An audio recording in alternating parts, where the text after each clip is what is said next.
A 71-year-old woman approached me asking for help moving a shelf for $10. It became more than I bargained for. I'm 29 years old and currently living in a homeless shelter.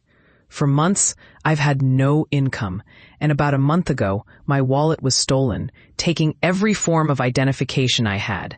After Thanksgiving, I went to a church that offers a soup kitchen, hoping to get a photo ID to help me obtain a state ID for work. They only provide that service on Mondays, but I enjoyed some Thanksgiving leftovers while I was there. On my way out, I met a woman who offered me a bag of food. She was 71, living alone, and shared that she had no family around.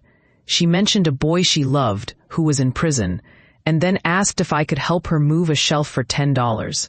I was strong and used to helping people back home, so I agreed. As we walked to her apartment, she told me about helping homeless men in the past and how she would treat me like family. She showed me pictures of people from her church and talked about her long hair and experiences in Hollywood. Then she'd ask me to walk on the inside of the sidewalk and mentioned her identity. She said, "As long as you treat me as a woman, we'll be all right." I was a bit taken aback, but it didn't change how I felt about helping her. As we continued talking, she shared stories about her past and how some young men in her neighborhood would bother her. I pieced together that she had a unique perspective on her identity, but I didn't judge her for it.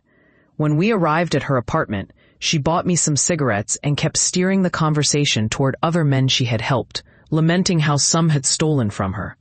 After moving the shelf, I asked to use the bathroom. Unfortunately, the door wouldn't shut properly, and while I was in there, she opened the door to talk to me. I felt uncomfortable and expressed that I wanted some privacy. She got upset and stormed off, saying I didn't need to be there if I felt that way. Once I finished, she showed me her bedroom and suggested I come back after my shelter's bed check to hang out. She mentioned having weed but didn't smoke herself. I thought it was just her way of helping me out, similar to how I had platonic friendships back home.